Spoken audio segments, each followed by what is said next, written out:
call this January 28th meeting of the Eugene Planning Commission to order. First item on the agenda is public comment. Anybody from the audience care to address the Planning Commission on items that aren't docketed for hearing or before us? Seeing none, we'll move on to item 2, Envision Eugene Updates Investment Strategies. Carolyn? Thanks. I just wanted to kick off the agenda item by saying this is one of those items where we are in very early stages of conceptualizing our incentive or investment program, and we don't have anything fully baked, which is why you didn't have an AIS. But we did have an opportunity to come before you today, particularly in light of the fact that City Council has asked for a work session specifically to talk about MUFTI, and that work session will be held Wednesday at noon. And so to prepare for that, we put together a PowerPoint that helps put the MUFTI program in context of Envision Eugene. We thought it was a good idea to bring that back to you all because we will be bringing you additional information about a proposed investment strategy in the future, but we thought we could kind of lay the foundation today. So it's an informal kind of discussion. It doesn't need to take too long, but as much time as we need, and then we'll be talking about the transportation system. Robin. So I'll get this queued up here briefly. Ignore this agenda. Yeah, we'll start off right here. You said it was going to be informal. Yeah. So really, the first part of this is very similar to what we'll be talking to the council about nowadays. And in the second part, we kind of move into broader territory around the concept of more a programmatic approach to community investment in line with our Vision Eugene goals. One of the main goals, of course, that this is reviewed for everyone, naturally, but under the Promote Compact Urban Development pillar, obviously we're trying to meet all of our 20-year multifamily housing and commercial needs inside the existing urban road boundaries and not expanding from these uses. And what that means is, ultimately, and we'll explain in just a minute, that we need to do something to make this happen. This is not something that's, it's very ambitious, and it's going to be a bit of a lift to accomplish. So just as an example of that, relative to our multifamily housing need, we expect that about 2/3 of our medium density housing need, about 3/4 of the high density housing need will be able to be accommodated inside the UGB without too much additional effort. However, the remaining need totals up to about a little over 1,600 units of multifamily housing. We need to do something fairly significant to see that happen. And just kind of going back to the other slide, of course, the way that the community has said that they want to see this happen is by really investing in our core commercial areas along the key transit corridors for redevelopment. To use that existing land as efficiently as we possibly can.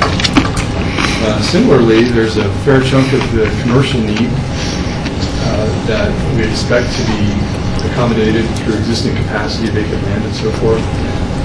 And then there's, for another big chunk of that, about 13%, we have some work to do, primarily redesignation and some other things. And then there's about 2% that's remaining, so about 400 commercial jobs that we're going to need to do something to make those jobs happen. And that again falls into the category of some kind of investment program. So the technical resource group, we've had gathered here today, both of whom were helpful in this work, spent countless hours really digging into this idea of redevelopment in Eugene and what that's going to look like and what we can expect from that. And the bottom line is that market conditions, in most cases, are difficult for redevelopment in Eugene. And the main reason for that is that relative to our fairly low rent and lease rates, construction costs are fairly high. So it's very difficult to make a lot of projects, especially in the higher density kinds of projects that we're going to need in redevelopment scenarios in downtown and core commercial transit corridors. They just don't pencil out in most cases. Another thing we found is that some areas of town are a little closer to the tipping point. They're certainly not ready for redevelopment yet, but they're closer than other areas, and those areas happen to be the downtown, Franklin area, South Willamette, and the South Covert area. So again, it's not like things are going to happen here, but what this means is if we do make investments, that the investments are going to make a much greater difference in these areas than in other areas of town. For in some cases, probably no amount of investment within our ability as a local government is going to make a whole lot of difference. Yeah, so what we're likely to see in terms of commercial redevelopment is something along this and the scale of density. So these are 7 different kind of building typologies that we looked at. We actually looked at 23 different building scenarios. So imagine multifamily housing, commercial, mixed use, all kinds of different scenarios that we looked at from a market standpoint to see if they would pencil out. In this case, on commercial property. And what's most likely to happen is kind of replacing low-rise retail use with another kind of low-rise retail use, and we do see this happening around town. On the residential side, this is most likely what we're going to see, some kind of a maybe 2-3-story apartment complex with surface-type parking. So anything on the scale up from that is definitely going to need some kind of support in most cases.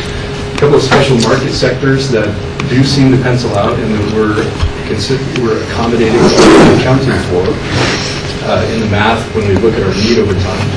Medical office, that can happen. We see that happening around town. There's a few multi-story buildings, 10 Covert, for example. And student housing right near the University of Oregon also commands very high rent rates and helps that pencil out. And occasionally there are special other circumstances where, for example, they've owned the property for 100 years or something that it's an anomaly in the market. But otherwise, virtually all the real game-changing momentum that's happening around town is the result of a lot of investment, and not just programs like MUFTI, but a real combination of that and public financing, public investments like parking garages, and just years and years of close collaboration and hard work has led to the kinds of transformation that we see downtown. So this is something that we're going to need to continue in the future if we want to meet our goals. Here's a little bit of recent analysis that we've been doing, and the purpose of this graph right here actually shows 6 different MUFTI projects, and it takes actual anticipated revenues, the red lines without MUFTI, so what kind of revenue would we have seen without a project happening versus what kind of revenue we see with a project happening, which is the blue line. And you can see that just strictly from a financial standpoint, so not talking about all the other co-benefits of why we're doing compact development, strictly from a financial standpoint, it's quite an investment. And so this is a diagram here. So relative to the return, the investment is fairly small up front. And of course, as time goes on, through the life of a project, that return continues to grow and generate revenue from the community. And this is, of course, not including the other kinds of associated economic benefits, having more people living downtown and patronizing businesses and other kinds of economic growth. This is strictly tax revenue. So the take-home message here for the first part really is that baseline redevelopment, so the kind of redevelopment that's going to happen without us taking any kind of action, isn't going to be enough to meet the needs inside the urban growth boundary. So some strong measures and some real commitment are going to be needed to do that. And one good way to look at it is as a long-term investment for the community, so there aren't short-term fixes here. It's going to take time. But the advantage to that is that time in terms of investment is really on your side. And that you make investments early on that continue to pay off for a really long time. So this is the part where we kind of segue over to more an experimental discussion here. And this brings up the question of how we align these investments with Envision Eugene and the broader goals of Envision Eugene. So we have a lot of investment programs now that do various things. We look at affordable housing, we invest in certain kinds of businesses and industry and that sort of thing. But mostly what we're going to focus on for this discussion is investing in types of development that help us meet our multifamily goals and our job goals, and also some of our smaller footprint housing. So those are really three areas we're looking at. So one of the first things we want to do is just clarify what our goals are, what exactly is it that we're trying to achieve, and then what areas make most sense to be focusing on, what some of the tools are, and then ultimately establishing some eligibility and some approval criteria for those kinds of investments. So we'll just kind of step through this a little bit. Starting off with goals, some of the key goals of community investments I mentioned a second ago. Compact urban development, so there's all kinds of diverse benefits there. And naturally, commercial jobs, multifamily housing, so investing in building types that create those. Compact single-family housing, so I'm repeating myself a little bit, but also affordability and, very importantly, livability, compatibility, and design excellence are very closely wrapped up with this. So if we kind of spread that out and we look at a programmatic approach, this is just sort of a what-if kind of a scenario here. What if we took an approach where we looked at those different kinds of needs and we broke out some kind of a discrete programmatic areas that would focus on public investments, community investments on each one of those different areas. For example, starting at the top, if we had a compact urban development district, which is specifically named but not really explained any further in the Envision Eugene proposal. If this was primarily aimed at getting commercial jobs and multifamily housing in our core areas, that could be a discrete program. A little bit like the MUPD program, but possibly expanded with different tools. Another program area might be a pioneer project, redevelopment partnerships, and we already do this a lot. In fact, a lot of the projects downtown are true partnerships with lots of different investments involved. But these happen on a case-by-case basis, so it's not necessarily something you can just kind of apply for, but something that it would be a longer-term partnership. And this would be really reserved for special projects that have some kind of a catalytic effect in parts of town where that's really needed. And LCC is a great example. All the investments that are happening right here, just literally around us downtown, are good examples of that. And we still would want to be able to do that in the future. Opportunity siting, this has been talked about a lot, of course worked on a lot by many people. What we're talking about here is that because through area planning and through some of these other tools, many of the goals of opportunity siting in specific areas are going to be handled in terms of identifying where the housing could go, how we make that happen, what some of the criteria are from the design standpoint, compatibility. But as we hear regularly from some of you folks, there should also be opportunities community-wide, since there may be ways to generate more housing to meet our needs across the community. A way to have kind of a broader citywide opportunities program with defined criteria that either a developer and a neighborhood accommodation can get together and apply to that. And finally, we have compact housing options. These are housing types like cluster housing, courtyard housing, maybe row houses, or just small footprint single-family housing. And for example, through the discussions we've had on the South Willamette project, there are a number of areas where that might make a lot of sense and where that might be really compatible. And because we don't see a whole lot of that, there could be some ways that we can invest in that to help it along and help provide that diversity of housing for folks in the future. There's another case as well, and this has come up fairly recently through the discussion. I think that you've all seen about the Crow Road redesignation concepts, where we're looking at this urban edge and calling it urban. You know, it's a different character than your typical subdivision. And we're looking at finding ways to incentivize clustered housing for a specific purpose of preserving open space, for agriculture, for natural resources, and what have you. And also potentially incentivizing certain character that's more compatible with that urban edge. So that's kind of an overview in a nutshell. The other thing, let's see. I pulled that slide out. Anyway, one of the things we would need to do, of course, is identify the areas where these would be most appropriate. So for a compact urban development district, for example, these are some possible areas that we might look at. So there's kind of a downtown, midtown, south alignment. That may make sense. The area 1, 2, and 3, that doesn't mean anything in terms of priorities. It's just labeling. Let's see, the 6th and 7th Avenue corridor is another opportunity, although that one isn't necessarily rise to the top from a market standpoint, but we do have MX being built down that corridor, and it is a downtown, so it's something to consider. Of course, north of Franklin Boulevard is an opportunity, and the South Covert Road is another opportunity. So we probably look at the pros and cons of some combination of these different areas for compact urban development.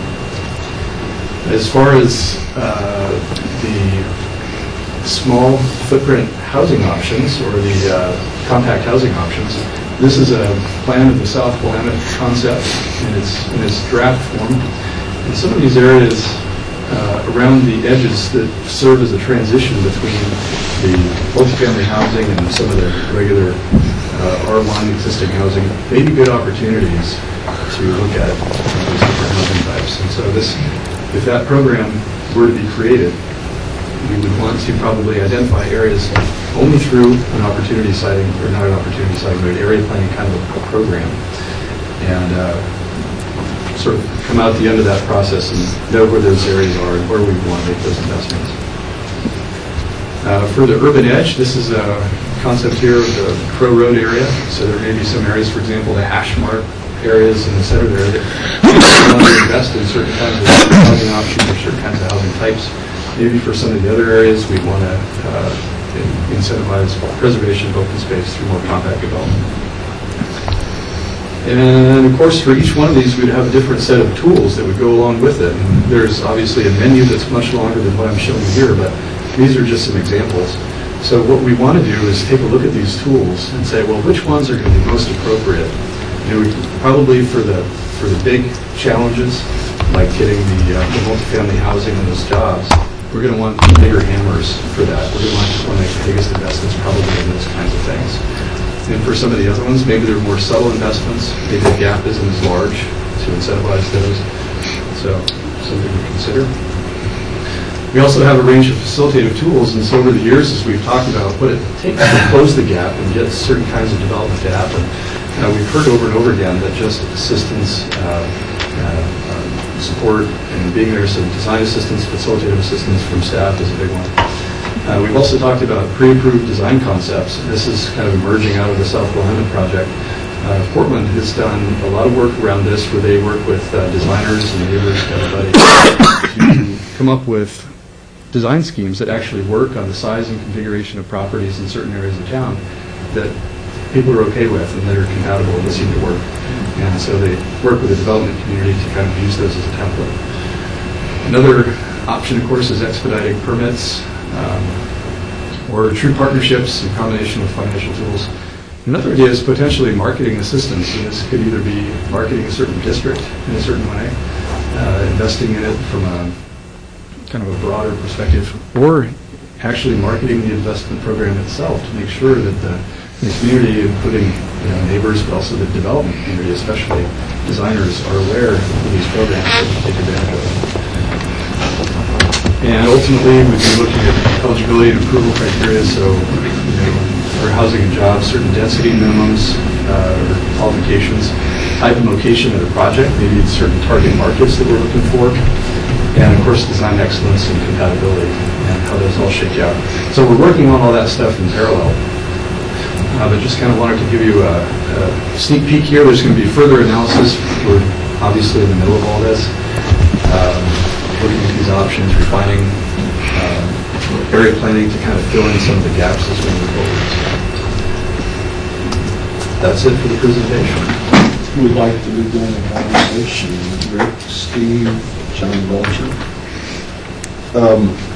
Just a couple of three thoughts here. We've had numerous examples over the last several years of more denser projects in trying to go into certain areas in a general community, or not community, but more of maybe a neighborhood resistance to a point where maybe the project didn't even happen. And it seems like to me, if we're going to try to do this, that one of the things we need to do is really educate the community as to why this is important. Everybody talks about it being a great idea as long as it's done in somebody else's backyard. And I think that's because a lot of people don't understand the benefits of a more dense urban environment. And I think we've done a poor job in educating the general population when it comes to this, because nobody really complains about it until it ends up in their backyard, and then there's a lot of complaining about it. So that's one thing. One of the things that's most important when we talk about redevelopment, particularly in our commercial and industrial sectors, is rent levels won't increase in properties until we get more jobs that force it to happen. And so that job creation really becomes sort of the important piece. You can go build everything you want and try to entice all kinds of building, but if you're really not creating the jobs necessary to support those buildings, they're not going to show up. We're going to continue to have the hodgepodge best we have. And although student housing has been a real plus in this community as far as economic growth, I think that train has probably come to the end. With the amount of projects that are currently in the pipeline and planned, we're going to increase to a point where we're going to likely in the next couple of years have excessive vacancies in that kind of housing, which is unfortunate because it'll take a while. The housing boom for student housing is way, way ahead of what the University of Oregon has the capacity to try to create. It may catch up, but it'll probably be 6 to 10 years. So there's a real chance in there because of the amount of housing units that were beds that were put into place. The stuff that's planned actually will support 40 to 50% of the students that are up there right now. So we don't have that increase. It's going to be a real interesting thing. And finally, and I'll quit. My concern, I've spoken about this many times, is when we start giving incentives that are monetary or somehow you don't have to pay for your project, it puts more burden on your system to go collect the money somewhere else. And if what we're doing is enticing people by giving away the kind of the freebie or the offsets into a certain area, because we know the other areas can't develop, how do you go get the money from the other areas to support it? So I'm always really concerned about the idea of giving away things to try to entice when it comes to money, because you still need the money to budget the operations of your staff and the work that needs to be done. So if you already know the other areas can't make it happen, and so you entice it into one area, how do you go get the money? You got to increase something somewhere, which makes it even harder for those projects outside that favored area to really be able to pencil out. So that's got to be really paid attention to, or you're simply going to make it more difficult for people to do things outside the favored areas. Thanks. Yeah, I had a couple of things they wanted to touch on. One, I think, looking at your drawing maps, I strongly recommend you separate out downtown and West University from South Willamette. I think they're talking about different issues there. And as Rick was talking about, there's a high demand for student housing, which allows you to get higher rates of return on your rental housing close to the university. And by the time you get to South Willamette, Rick would probably be able to comment on this more, but you're probably getting to a place where you can't get the same $600 or $700 per bedroom rents that you can. So it makes sense to separate that out because they're different types of areas and they may need different, And that's the intent, just so you know, not skirting around the West University area there. Right, but I think the downtown and West University should be a separate area from South Willamette. Oh, I see. From South Willamette, Okay. because the conditions are different. And, in South Willamette, you're looking at farther away from the university. You're not going to get the same kind of housing return rental rates, or you may find a different kind of housing there. I wanted to mention, since there aren't many neighborhoods that have a lot of experience with Mupti, our neighborhood has. And we've had a very relatively positive experience, and I just encourage you to consider the benefits of the neighborhood involvement in Mupti. I could cite a number of examples. The Pearl is a classic example where we got the developer to make some significant design changes, which we thought were beneficial. That building was originally going to be 5 stories on the north, right next to the historic structure. That one-story structure that's right next to it. And, you know, they basically went through some design exercises and made some significant changes, and the project is much better for what was built now than what was originally planned, including the earlier, whatever you wanted to call it, concrete podium pancake cookie cutter project that was previously slated to go there. But we've had, in general, had a very positive experience with developers, and by getting community, neighborhood involvement, some changes were made that would improve the projects, whether it was access, safer access to entries in some cases, or the way parking was handled, or open space.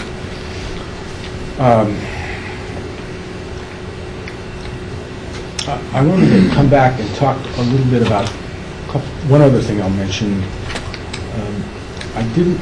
I'm not sure I saw it exactly, but I know you looked at some things that Portland does. One thing that Portland does quite well is it has incentives in their code. So the Portland Multifamily Code is a great example. They allow greater density as you add more amenities to the project. So as you add more open space than it's required by code, and more amenities, then there is a density bonus. So in other words, the way they provide incentives is you add more amenities, you can build a greater density, and essentially your return can be theoretically greater. So I think that's worth talking to them and see what their experience has been with it. It's been part of their multifamily code for a long time, and it seems to be pretty successful. A couple other things that I want to mention, just because I think very often when we look at these things, we only look at the positive benefits of some of these things. And I want to make it clear that there are some unintended side effects and costs associated with costs for the community, associated with some of this greater development. Student housing is a classic example. If we actually priced out the cost of the increased policing and party patrols in our neighborhood in South University and nearby, it's not clear to me that in other words, it's very costly to provide that policing, and we're increasing that cost. In fact, in our neighborhood, we now have parties between Wednesday and Sunday. So there's a significant side effect there in terms of complaints, arrests, police patrols, that we just can't ignore. So in addition to benefits, you have to look at costs. Now, that may not be associated with multifamily out in Crow or in South Welland, but I really think you have to consider that whenever you're considered student housing, there's unintended side effects that we ignore because it comes out of another pot from the city, which in this case is policing or complaints or replacing street signs every week, which happens in our neighborhood. Stop signs, busted fences, blah, blah, blah, for neighbors who live there. I don't have to tell you how many times we place pickets on our fences every weekend. And the same thing I would mention too, some areas I would be very cautious about. An example would be parking requirement adjustments, because we assume you're adjusted downward. Because essentially what you do in that case like that is basically you externalize the parking on the adjacent neighborhood. I mean, you already have that now with people working downtown and parking in Jefferson West Side up to like 16th and 17th Avenue now. That's an externality because you don't require facilities to provide parking, whether it's student housing or whatever. So now the students that may live downtown park in 16th Avenue, west of Willamette because we're permitted mostly east, and except for a few streets, where you don't have to have a parking permit, and you can leave your car there stored, indefinitely until somebody calls and complains about it. So there are definitely side effects or costs associated with some of these policies, so they need to be balanced, included in. And those, I'd say, would be most concerned with student housing, and in student housing concentrated in specific areas. In other words, if we somehow distributed student housing throughout the city, we're not going to have the same side effects as we would when we concentrate a lot of it in a particular area. Because there's a point at which, it's long gone in my neighborhood, there's a point at which the students, there's nobody else to say, that's not acceptable behavior. And there's sort of like no one there that, the students think they own the neighborhood. It's theirs. And they're only there for a few years, so they can abuse it if they feel like it, which they do. So there's a certain side effect that you just have to keep in, and obviously this is an education program, and we work with the university a lot, but I would caution you to consider that. And one final thing, as Rick was saying, we have a mini construction boom in our neighborhood, which is not, we were taken out of MUPTI, but if you drive around West University right now, and even some stuff going on in South University, but at Western University, we have like literally a mini building boom in our neighborhood for multifamily. And this is after we've made some code changes that went into effect that require, some, increased, open space and, parking requirements based on bedroom.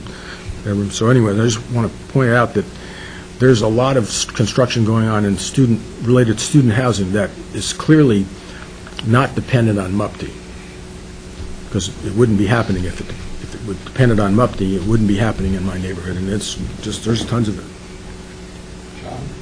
Thank you. Great presentation, Robin.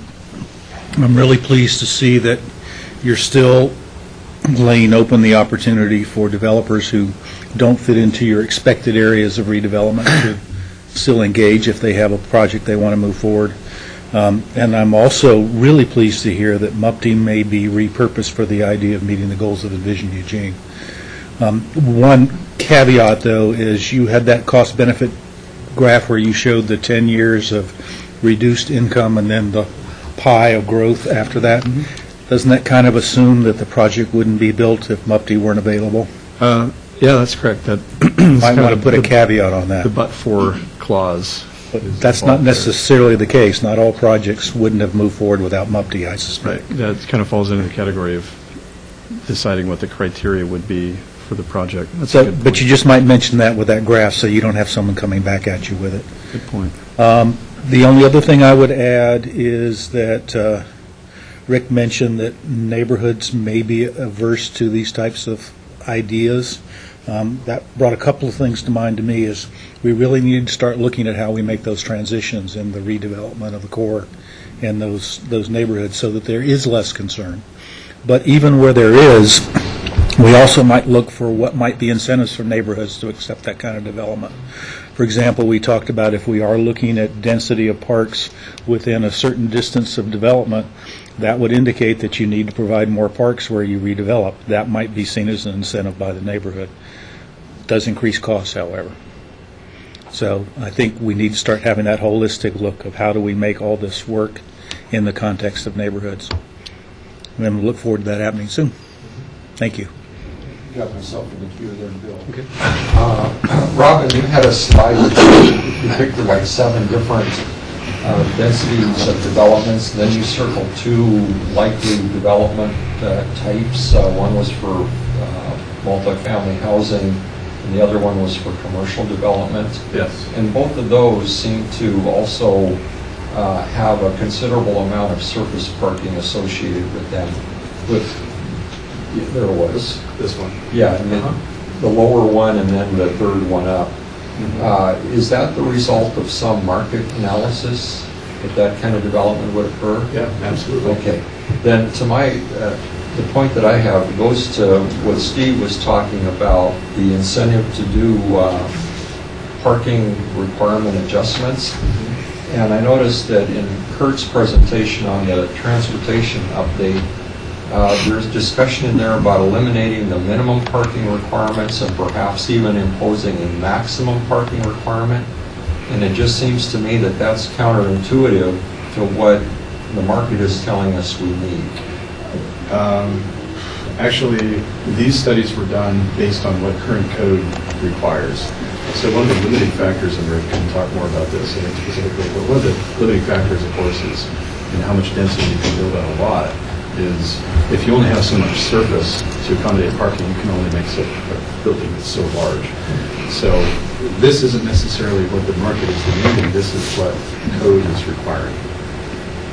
Okay, but goes to Steve's point, if we reduce the amount of parking available, then it just creates externalities. Right. Not denying that point at all. I'm just explaining the framework for the analysis. Okay, that well, happened. Yeah. I would urge just some caution as we go forward with the sort of parking issues. Bill? Well, I think John touched on a lot of what I was going to say as far as what Rick was talking about on educating the community on those things. I went back in my mind to those charts with the red and the blue lines that John was referring to, and I think it'd be real important to clarify just what those are saying. That red is assuming that it doesn't get built at all, and the blue, that one there, and just what those different scenarios mean. I mean, on the surface, obviously blue is better, from an economic standpoint, but what does that really mean? And I think communicating that would be real important. Okay. Steve? Just wondered if you could go back to that drawing of the pictures again? Yeah. The only thing I would suggest is that middle one is actually what we see being built in student housing. We almost never see large amounts of plain surface parking. Basically, it's over the building. So you might want actually to note that in your presentation, that because that's what we're seeing on the ground, at least for student housing. Now, it may very well be when you get out farther from the core, and you might see the other development style. But if that's sort of certainly one of the more common scenarios, you should point it out to people that that's what you're seeing. Yeah. Maybe it's only in certain areas that you don't see out in Crescent Village, but that's what you see. Right. Typical market rate housing. Yeah. Any other questions or comments for Robin? John?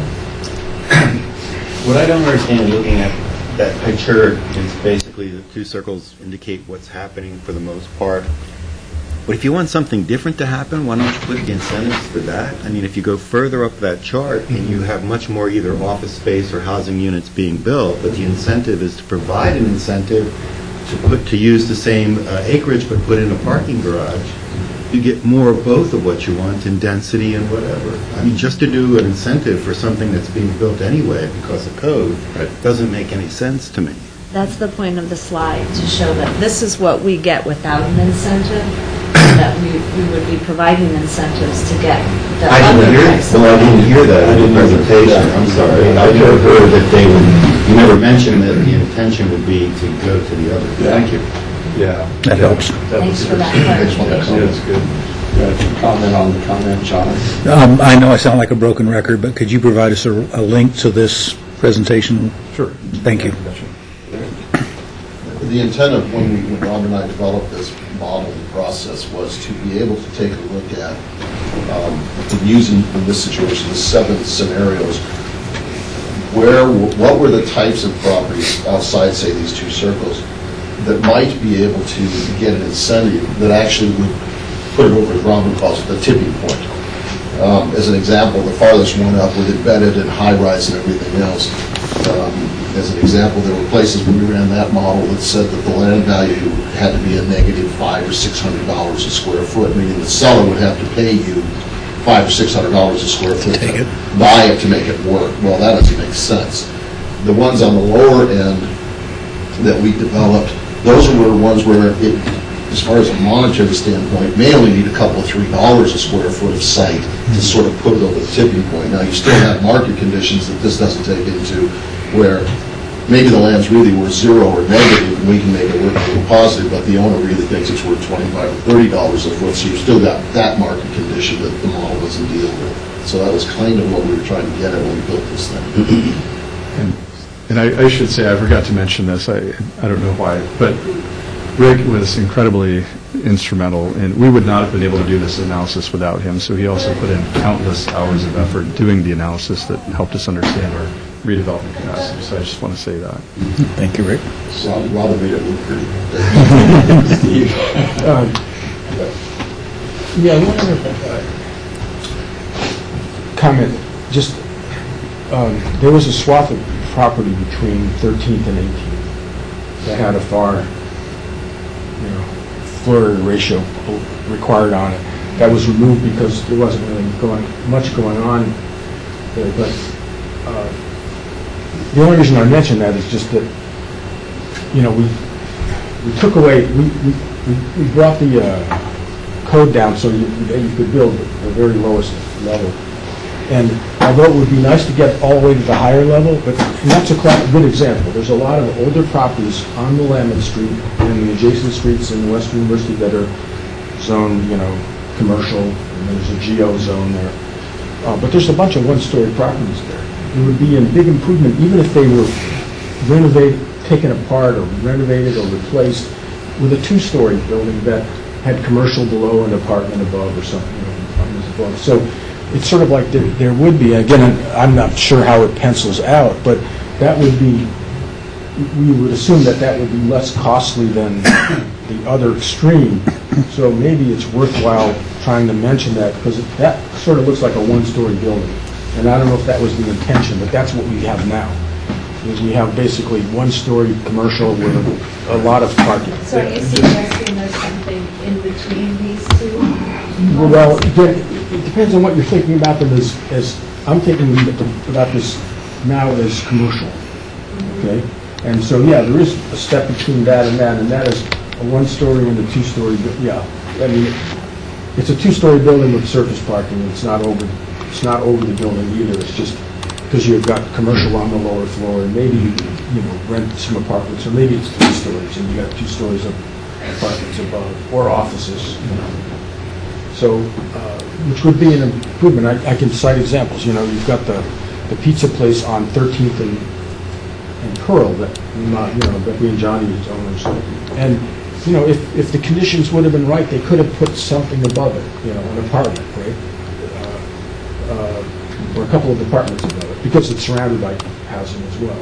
You've got Newman's, Seafood that has done a lot of remodeling and replacement work on their air conditioning system for their freezers and all that, and if the conditions were right, maybe there would have made sense to put an office above it or something like that, which would get us partway, still densify, add some jobs, add some more commercial space or more housing, but it wouldn't be quite the,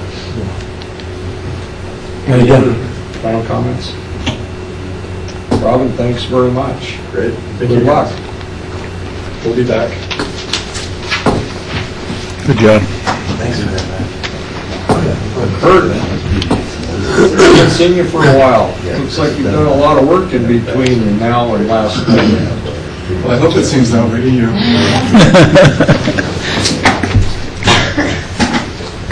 Agenda item 3, transportation system plan update.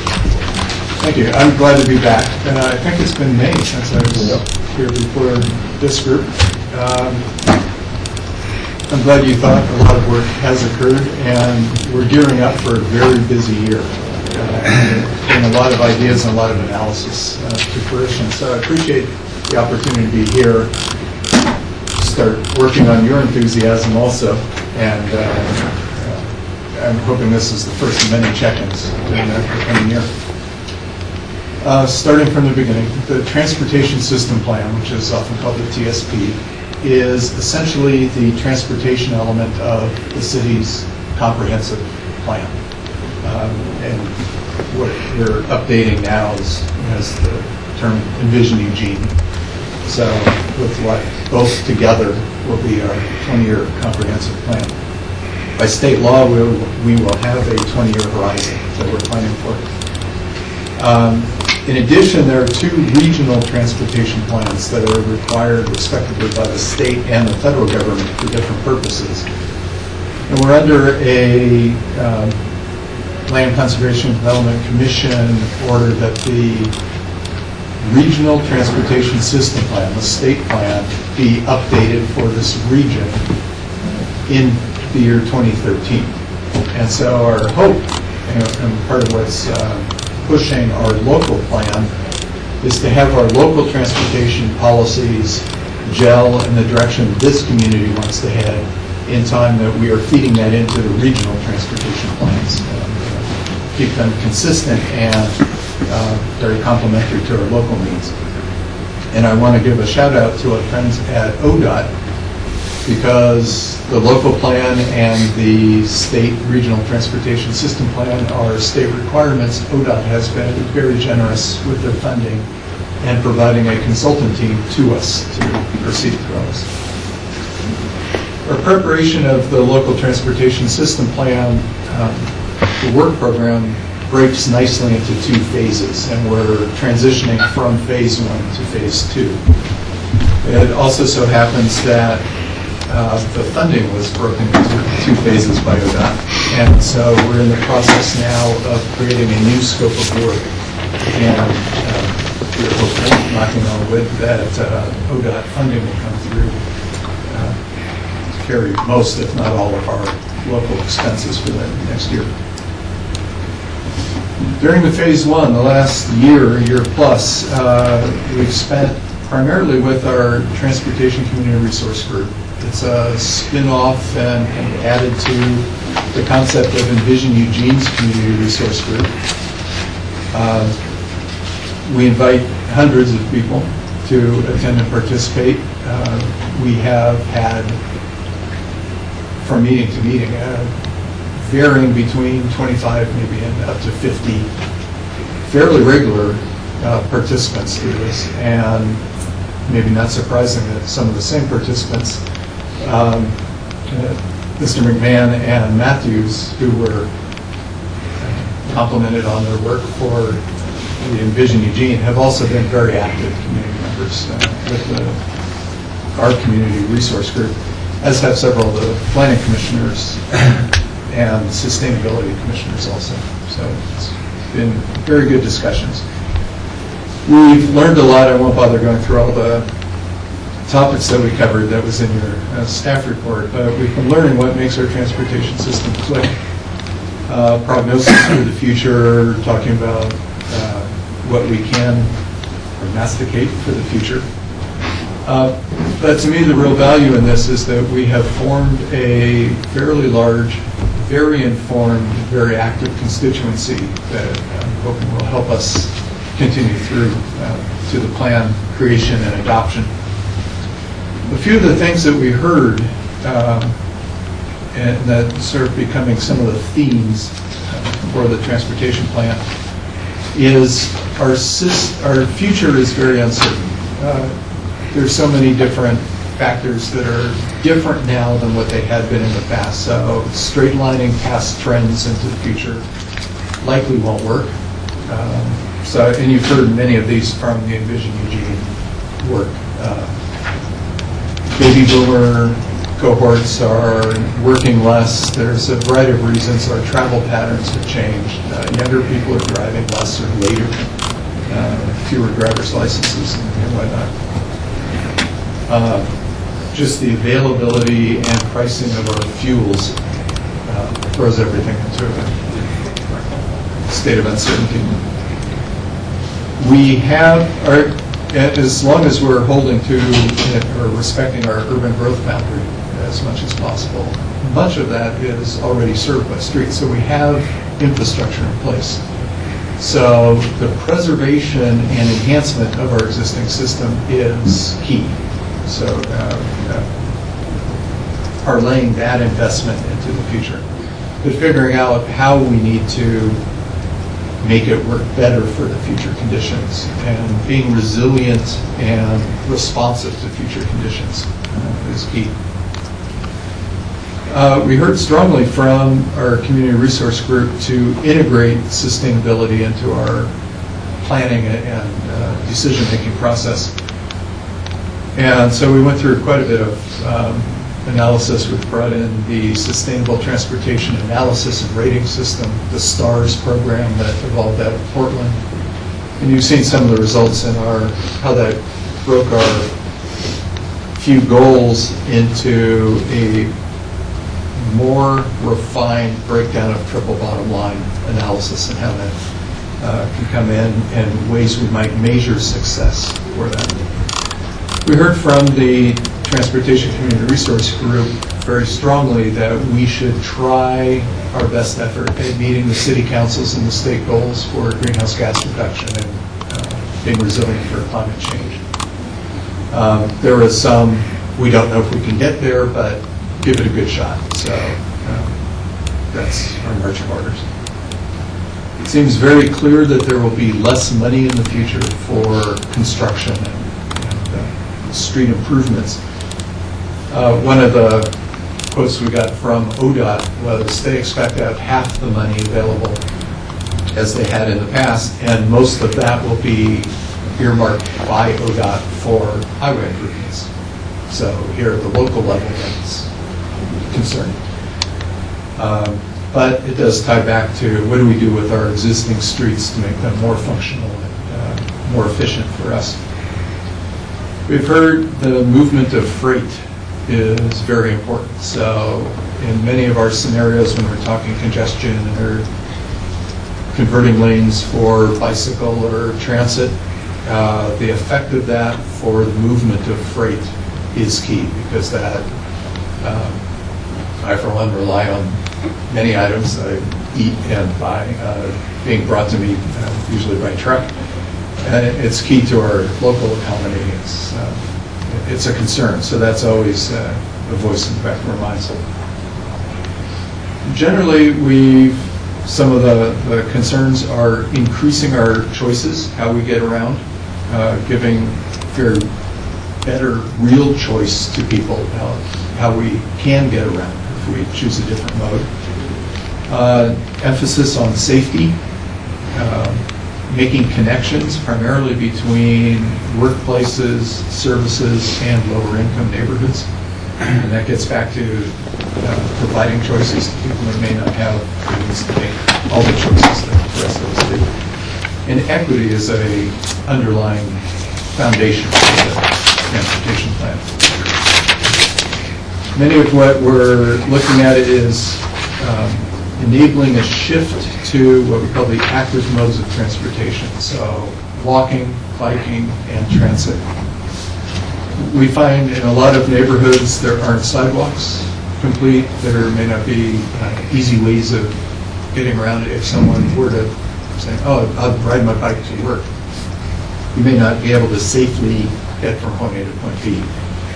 And you've heard recent updates on the South Willamette Street, and that's kind of one of our test cases, and we're learning a lot from that. One of the benefits we have is the recent completion of a pedestrian bicycle master plan for Eugene. So that gives us the best, well-worked through, well-examined methods of improving active modes for walking and biking in this community. So we're able to use those ideas and integrate those concepts into the overall transportation plan. And they give us a strong leg up in that regard. We've also been very concerned about the transparency in our process so far. Everything we do right, meeting agendas, all the materials, meeting summaries are all included on our transportation system plan webpage, which for the audience here and on TV is eugeneTSP.org.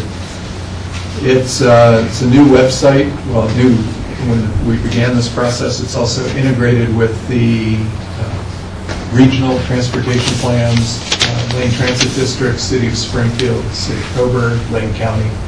All our transportation planning efforts are integrated through this site. I will say it's been an effort to keep it up to date with links, and I appreciate emails I've gotten from a couple commissioners about when link wasn't working and where's a map and things. So it's continually trying to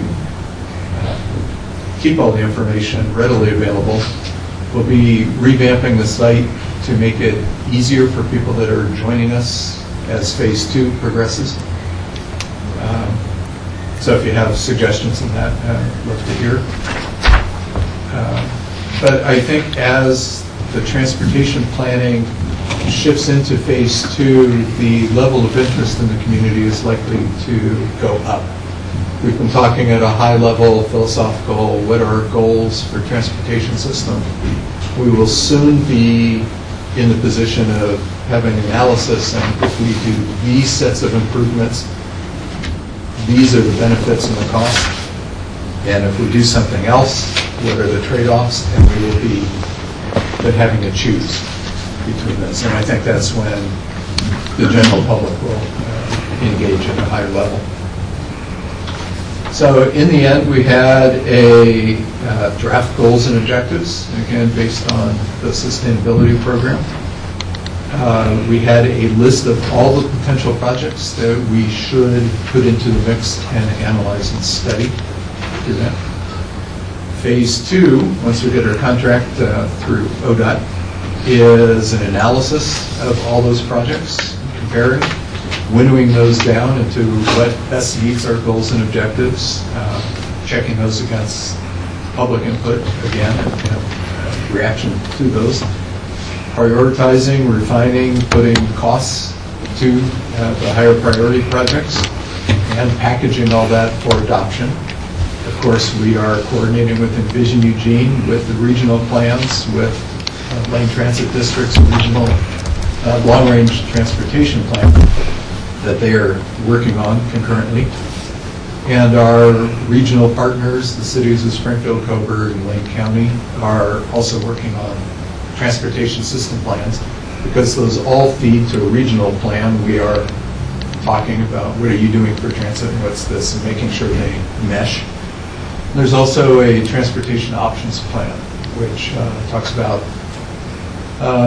things like parking incentives, programs like our Smart Streets marketing programs to help people transition, or at least give them that choice of maybe not driving to work and seeing what other options they have available. One of the samples of the coordination that's going on, I provided in your packet a draft, and I emphasize draft, long-range transit plan policy. That's a refinement from the trans plans, our current policy about bus rapid transit. And we are learning what we're transitioning towards is, rather than call it a certain thing or calling it MX, which has a certain bundle of expectations with it, we are transitioning to the phrase frequent transit network, describing the level and types of service that we hope to provide, but how that's implemented and maybe phased in over time may be different than how we have implemented our MX program to date. So that's something that's in the works. It's an example of how the local communities are all working with Lane Transit District to coordinate on that. I will say something that I think will get more daylight as we go through Phase 2 is Lane Transit District's also been working with the city, both in our public works and the planning divisions, to better integrate the land use and design standards that benefit the transit corridors. And so there's new awareness about the relationship and strengthening that relationship between the land use and the transit service. So expect to hear more on that. Let's see, I already covered the STARS program with the sustainability. In the staff notes, I highlighted a couple issues that I thought would be very key to our success. One is, as a community, I think we need to adjust our expectations, as we can no longer physically keep widening streets to accommodate more automobile traffic, nor will we be able to afford such programs. because of less funding. Our policies for maintaining a very high level of service and low level of delay in driving through some of our key transit corridors will be very tough to meet. And so I think a good discussion about what our options are and the pros and cons of those, and just being ready to maybe accept more congestion in certain areas would be helpful. On the other hand, occasionally, the example I use is the stimulus funding that the federal government gave starting in 2008. Occasionally, there are buckets of money that drop from the sky, and we also need to have our list of priorities about things, if we had money, what we could spend them on to meet our goals. We need to have that list well thought out, documented, and ready to go should the money come. When all is said and done, we need to make sure that the list of projects and our priorities truly reflect the community needs. And so a lot of the communicating and soliciting public feedback through this is going to be critical through phase 2. And finally, I think because of all the different levels, there's federal, state, regional, and local transportation plans, and trying to integrate those with everybody else's, and our own land use planning through Envision Eugene. We need to tie this into a simple, coherent, acceptable tale about where we're headed, why we're headed there, how we're going to get there, so that the momentum keeps going forward.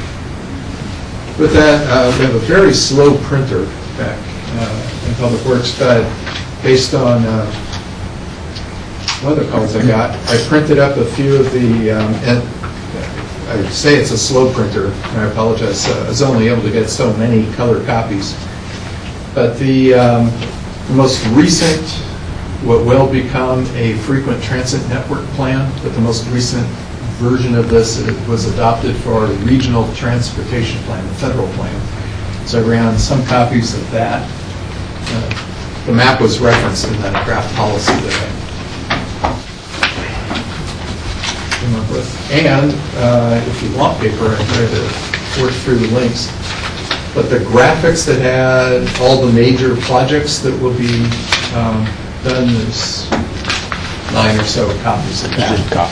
And you had the links to those maps in the packet. So I'm done talking, except to answer questions. Yeah, we'd like to begin the discussion with Kurt. Well, Kurt, I want to thank you for phase 1 process. It's one that I felt like I was heard and that our input was reflected in the final results, and that's the way it should be, and thank you for doing it. It doesn't always work out that way. Thank you. We're trying. But my question is about phase 2.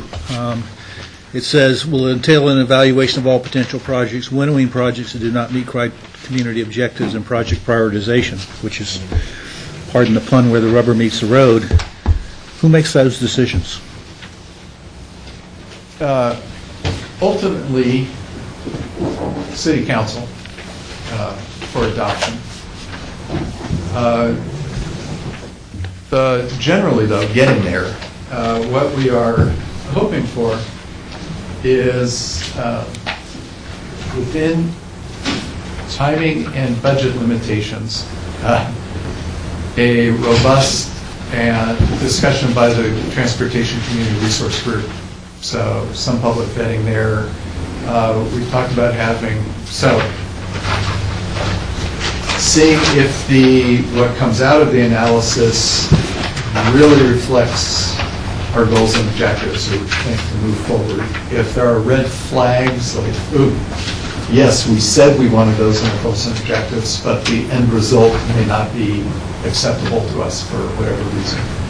A chance then to reflect back on the goals and objectives and refine those. But our Transportation Community Resource Group has been a very good sounding board. They're not empowered to make the decision, but we have been listening to them seriously through the process. We hope to increase the community outreach so that service groups, neighborhood organizations, church groups, whomever that may have a stake or want to know what's going on, they will be able to reflect back. We've been talking in the scope of work for Phase 2 of reestablishing an interactive map on the website so people can go in and write comments and help fill out things like that. I fully expect a lot of the vetting and winnowing will occur with this commission and at a lesser legalistic basis, the Sustainability Commission also. The reason I ask is there's a project that came, when we had our last meeting, you shared the project maps that you passed out today. And I was struck by the fact that because I live in that area and I've been working with the Bicycle Pedestrian Access Plan, that plan calls for a cycle track along Northwest Expressway for bicyclists. I'm not sure it's a good project, but this map shows it as being an emphasis area for freight traffic. Very different objectives from two different places, and that's why I think as good as Phase 1 was, Phase 2 may well be challenging when you hit challenges like that. That particular project, it's an interesting one, and I expect there'll be others like that. So we had a plan that said, oh, there's an opportunity for cycle track, a great bicycle facility on Northwest Expressway. And then as that plan was also done and created with a lot of input, primarily from the cycling community. Absolutely. And now, in a larger context, we're also hearing there's freight needs, connections to the industrial and employment area between Highway 99 and Northwest Expressway. And we wrestled with this, and we thought, oh, they're complementary, and we started hearing from some of the same cyclists who worked on the Ped Bike Master Plan. You know, it's a nice concept. The cycle track probably won't be used. Point A, point B problem, yes. And if we can do the bike boulevards, for instance, through the River Road, Santa Clara neighborhoods, using local streets, making those feel very comfortable and safe for the cyclists, it's more direct, more convenient, probably more effective than working on that. This hasn't been fully vetted back through all the cyclists who worked on the other plan, but that's an example of the type of balancing that we will have to do. And refining, this group says this street's great for this, but it conflicts with another need. How do we balance that? And I just wanted to reiterate that it's going to be a lot more challenging when you talk about specific projects versus objectives and goals. Good, thank you. Well, I too wanted to echo John's sentiments on just thanking you for the process and the involvement. I too felt heard as we went through all of this. I also wanted to just mention that I felt the STARS workshop was very helpful, and I think it's a very useful tool as we move forward. And so I think I just really want to encourage staying with that. I think it's got a lot of good points to it. So just to throw that out. And I think even, you know, I don't know how much of it came out of STARS or that, but these maps, I think was the second ones that were passed around, just as we refine these and coming back through. And this was part of, I think, that last meeting that we had, being able to get input from people and just make some modifications to some of the things on this map that were, I think, real helpful and a better change. You got myself in the queue, and Steve. Carolyn, maybe this would be a topic for a retreat or what we might talk about work sessions, but Kurt mentioned a couple of things. First, the tendency, I guess, to stop talking about bus rapid transit or talk about it in the larger context of frequent transit network, which is fattened, which is probably not what we want. But anyway,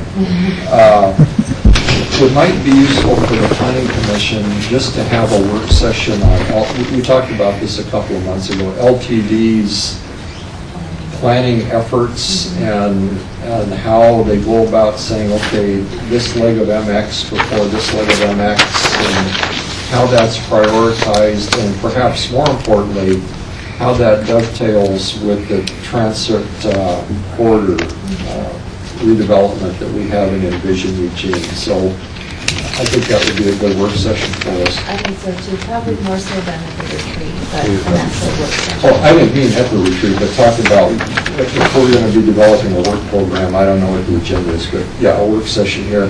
And then similarly, as Kurt is talking about cycle tracks and bicycle boulevards, and as we're looking at Willamette Street and the discussion that's going on there with going on a street diet as opposed to fattening, and integrating bicycle lanes there. And as I drive down Coburg Road on my way to planning commission meetings, I'm always real leery of the bicycles that are coming around, passing me on the right on Coburg Road. And I'm wondering, as time progresses and more people ride bikes, maybe we should also have a discussion, a work session on the bicycle master plan, and just get an understanding of what bicycle boulevards are and cycle tracks are, and the accident rate for people making right-hand turns and not paying attention for bicyclists driving down the road or opening their car doors while they're parked next to the curb and bicycles are going by on the left. I think just kind of a discussion about all that might be worthwhile. Okay? Rick, or Steve, and then Rick. Okay. Yeah, I just wanted to touch base on one issue that I'm sure that you're in coordination, but there are some cases where, and I'll follow up on Randy's thought first, where there seem to be some discrepancies. For example, I know in South Willamette, there's a discrepancy between LTD's plan to run buses out on the Amazon Parkway, not on the South Willamette Street where the population and the stores are. So there's some potential issues that probably need to be worked out in those regard. But the other thing I really wanted to mention, because I wasn't sure, you touched on it briefly, is one of the issues we seem to have with some, obviously not with like Randy Pape, Beltline, or with the interstates that are in Eugene, but in the second or third level arterials, is that we have conflicts between utilities and some of these improvements. And it's mainly because we have, for the most part, we have basically above-ground utilities throughout, even on these areas where there's conflicts. And to me, that also raises it, so I just want to make sure that that's focused on, because we have a number of different players. We have eWeb that's not, they're chartered by the city, but they're separate, and everybody has their own schedule on doing improvements. Sometimes they don't line up exactly, which is unfortunate, so that you repave a street, and then 6 months or 9 months later, they cut a swath through it, and the traffic is shortened while they're, it just seems, it's a shame. I'm sure in other countries, there might be, maybe they do this better than we do. But we could have better coordination so that if you know you're going to do something in advance, that maybe when the street is torn up, they throw the pipe in there, the conduit there initially, so you don't have to dig it up, you don't have to punch it from underneath.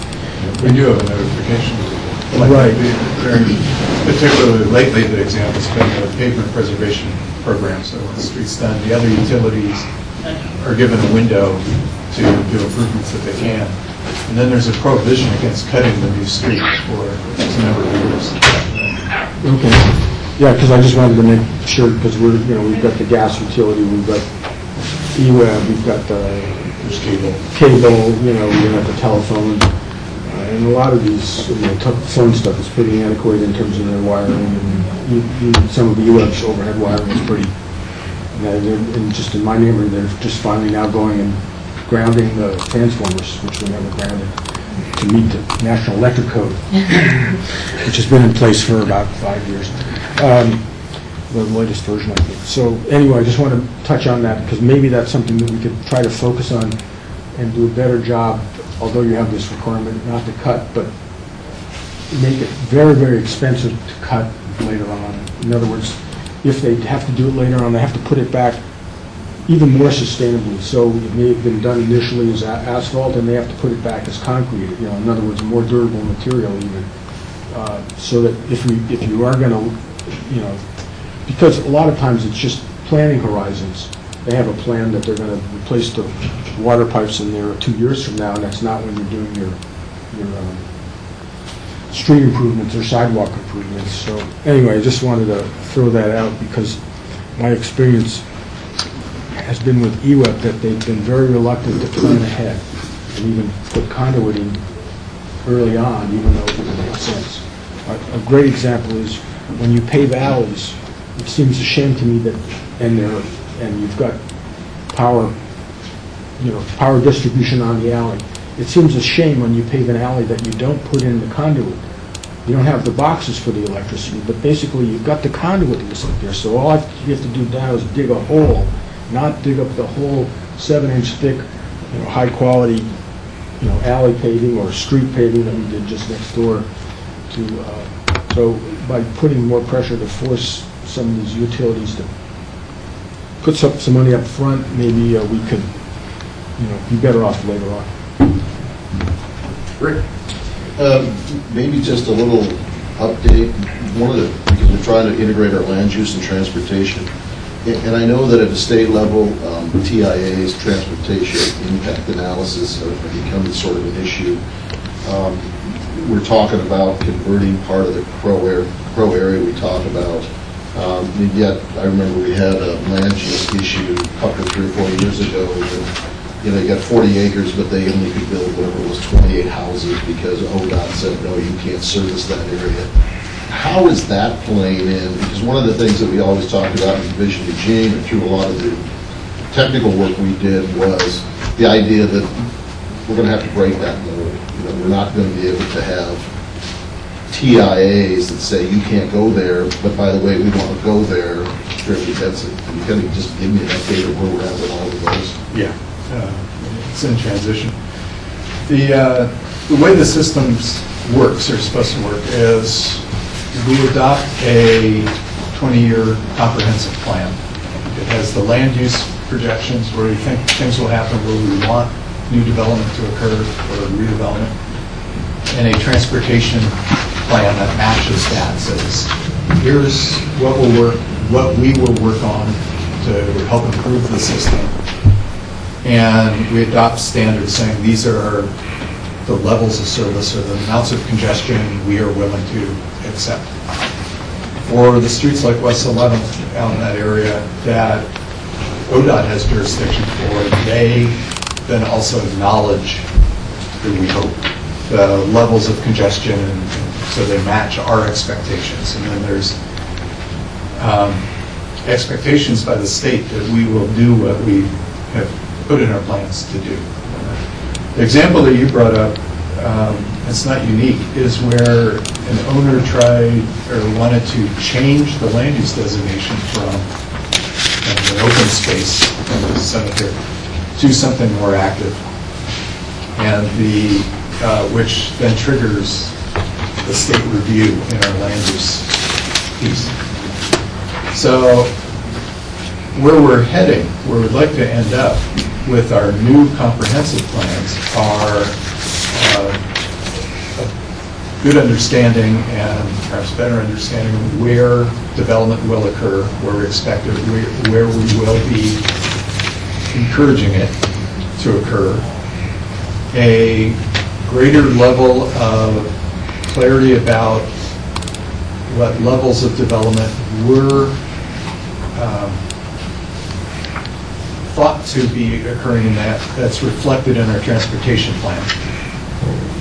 And if we need to, and West 11th, well, all the key transit corridors are where we expect congestion to get worse. It's where we get stuck in traffic now, periodically. It's projected to get worse on those corridors, and where we are bringing more people. The state has a program where if certain corridors cannot meet their standards, that they can adopt different standards for those corridors. And so where we need to, we're prepared to go back to the state and say, you know, this is the best we can do here, and here's the levels of development.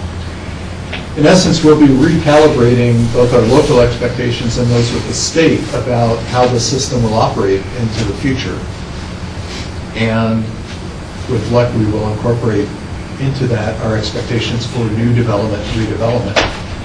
And so in the future, if someone wants to develop per the new plan, it will be consistent with the transportation plan and should not hold it up at ODOT. So this would be a process that would be done prior to anyone coming in for development within an area? Yes. Is that what I understand? Right. So we'll have a new land use plan, new set of land use policies saying if we need to rezone or do different things, different programs. On the transportation end, we'll say here's what the projections are, and here are things we will pursue to keep traffic moving or to allow people to not drive the car in the first place or provide transit services. So long as the future development is consistent with the plans that were acknowledged by the state, it shouldn't, I mean, they'll review it, but it shouldn't trigger a halt, as it has in the past. And is there a way to sort of exempt areas from, TIAs, such as, I'm thinking downtown, we want to really increase density downtown. We certainly don't have the ability to expand roadways or change intersections. I mean, we're sort of locked into what we have. Is there a way for us just to say, I mean, because these TIAs are very expensive, very complex, very challengeable. Is there ways just to get around it, where if somebody wants to develop a very dense project in a core, they don't have to go through that process? The TIA, the Transportation Impact Analysis, is a local requirement that we impose on development, and that's often, I think, the data that the state uses in their review.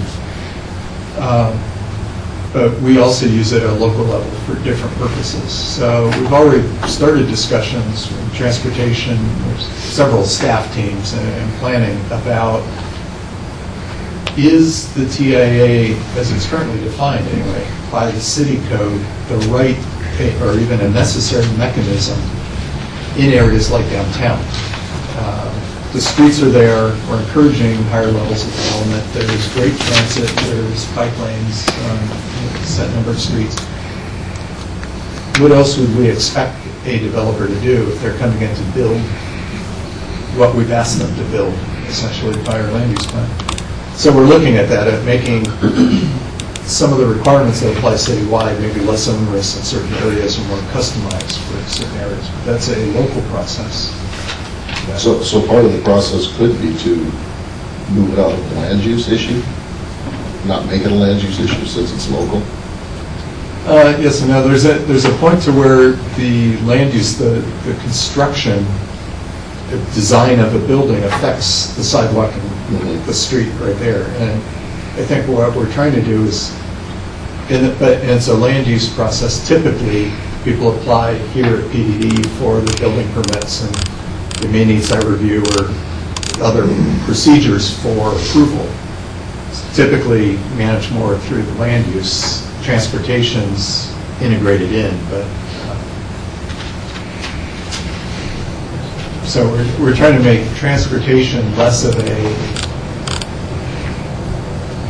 onerous review process, and yet there are certain things like driveway locations and things that make sense for review by the city to make sure that as the community redevelops that it functions well and is safe for pedestrians and things. So we're trying to get, okay, what's needed, what kind of information is required, and what's the best process for getting that information. Thanks. Kurt, just some coordination questions. On this TIA, at the last Oregon Planning Institute, and I think a number of other commissioners attended a session too,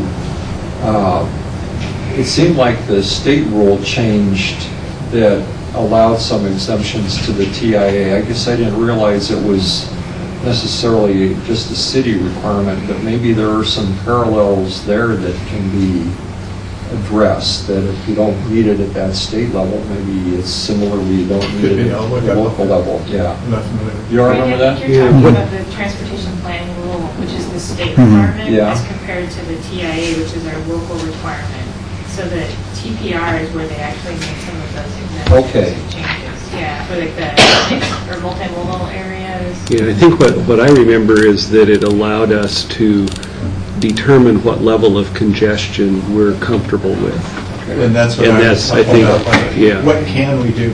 The state rightfully they have concerns about statewide traffic, primarily freight. So people cutting through Eugene, getting from Bend to the coast, for instance, and moving freight or through most of our communities. As the cities are growing, they're finding they just can't keep building their way out of that. So ODOT is seeing congestion that they just can't fund their way out of. And they're recognizing that they may have to have different standards for different corridors. The TSP, is that going to entirely displace Eugene's portion of transplant? That's our expectation. Yes. Okay, so that's going to happen there. And then you talked about this too, and it kind of goes to Steve's question in projects in the future. The city still does a CIP, don't they? We were going to bring that, I'll look here too at some point. Yes. Okay, Rick? When I was on the West Eugene Collaborative, I remember a discussion by someone, I don't remember who, but talking about freight, and that there is because a lot of the coast-to-coast truckers are going from point A to point B, and they may have never been through your community before, so there's actually some type of documentation that tells them how to go through your town to get to the other end. And it was discovered, I think if I remember right, that trucks were basically routed down 105 onto 6th, 7th, out Garfield to West 11th to go to the coast versus taking Beltline and going all the way around. Are you guys looking at that kind of stuff to make sure that we're actually telling people how to move through towns? Yes. Okay. Although the network is set, also at the state and federal have different designations. You know, we are coordinating and looking at different options, and if maybe alternative routes at certain times, if it's congested, that trucks might, Friday afternoons be able to use a different street, for instance.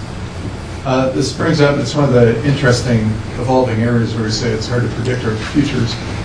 There's technologies as smartphones and our in-vehicle guidance systems are evolving. And you see these on the freeways now, or I did, especially down in the Bay Area. I was traveling there. They tell you, if you're aiming for this bridge or this exit, it's 10 minutes. And you can be directed if you're a freight operator for don't use Beltline for a while, or if you're trying to get to Highway 99 off Beltline, it's a 20-minute delay now. In 10 minutes, it will be 5 minutes or so. And so timing the trucks, giving the information out to the drivers about when to hit different areas is evolving very rapidly. So it's exciting that there's new features about how the system can operate. We're trying to keep on the pulse of that to help out. John? I recall when we looked at the project that someone referred to where there was the potential for 40 units and we had to ramp it back way out West 11th, we suggested that it might be time to talk about how the transportation impact analysis and all those decisions are required and made. And if the TIA is our own local requirement and the state doesn't require it, it might be well worth looking at. Do we want to look again at how we approve land use projects, especially along our transit corridors, so that we can get to our Envision Eugene goals. So maybe it's time to have that work session to figure out what we can do to smooth our path. Any other comments or questions for Kurt? That sounds like part of the incentive discussion. Right. Boy, Kurt, gonna let you go early today, I guess. Thanks very much. I can handle it, I hope you can. And you say 18 months, you figure, for this next Yeah, phase? that's what the consultant team, it's the same consultants, they're kind of reconfiguring, those of you that have been to the meetings, the management. So Julia Kuhn from Kittles and Associates will be more the point person here. They've been working based on the experiences over the last year, projecting out our new scope of work. And they say 18 months. We at the staff level have been saying, can't we do it faster? You know, to adoption, it's probably more accurate, their estimate. Okay. But yeah, so it's going to be a while. But again, we're pushing to start honing in on what are the main themes and what are the priorities, and seeing if there's community buy-in much sooner than that. Don't stay away so long next time. Steve? Just one other quick, just a comment suggestion. On the maps, I noticed that sometimes when you get out of the planned boundaries, I think the planned boundaries are in, I'm not seeing some of the bicycle paths, certainly on the West Eugene Bethel Danabo map. You know, like the ones along West, 15th or whatever you want to call it. I just don't see that one at all, and I'm wondering if sometimes some of the layers are being dropped out by accident. Yeah, some of the layers don't show. Something I should have brought up in my introduction is technically, the transportation system plan deals with the arterial collector system. Okay. Traditionally, it is not dealt at this level of detail even with pedestrian bicycle plan. But since we had the pedestrian bicycle master plan, and since the ability of using bikes as an alternative to automobiles is shaping up to be such a one of the main themes, we're more integrating bicycle network in. I'll look on that one, but it could be that if it's on a local street, it wouldn't show. We also could not integrate all the ped bike master plan improvements onto these maps. And there are many programs like smartphone kind of technology things that aren't reflected on the maps too. But this is, it's like the 90%. Just one comment. What was confusing is like in downtown, it's shown on the streets. So if whatever you do in the central Eugene, for example, sometimes they're shown and sometimes they're not. Just would be make sure whatever's done on the maps is consistent, so that people don't get confused. So, my suggestion. Thank you. Thanks, Kurt. Thank you very much. Thank you. Comments from commission staff, Carolyn? Anything from the commission, John? On Friday, the City Club had a program on Wither-Willamette Street, and it was talking about the transportation planning that's going forward from 24th to 31st. They had Chris Henry from the City of Eugene and Scott Landfield, a business owner of Tsunami Books, and also Paul Moore, business owner of Arriving by Bike, talking about the issues. I think it was a good microcosm of where the community is at. It might be worth either listening to tonight at 6:30 or going on to City Club's website and taking a look at either the webcast or the verbal. You're a member of City Club, aren't you? Yeah, I'm on the program committee, although I didn't plan this I was project. going to say, let us know ahead of time. I will try to Yeah. do that. Okay. Anything else from commissioners, John? Yeah, in looking at attachment C of on the TSB, I noticed, I looked at the attendance sheet. I just want to make a comment that there are 4 commissioners appointed to TCRG. I'm an alternate. There are only 3 present there, so if someone isn't going to go, please let me know. Sure. Because I would very much like to attend these. Yeah. That's right, we appointed John. Yeah, you guys had we flipped a coin or something there on that one. I lost. Any other comments? There's no reason that you couldn't go to executive. Well, four commissioners is a little dicey. We ran it through the city attorney office. They weren't coming. It's because of the majority. Can't have, She's not here anymore, so. She left. it's the only way to deal with it. Okay, well, our next meeting is a week from tomorrow night, public hearing on eWeb, 6 PM, and that'll be over at the library. I believe so. That's what I heard. Okay, this meeting's adjourned.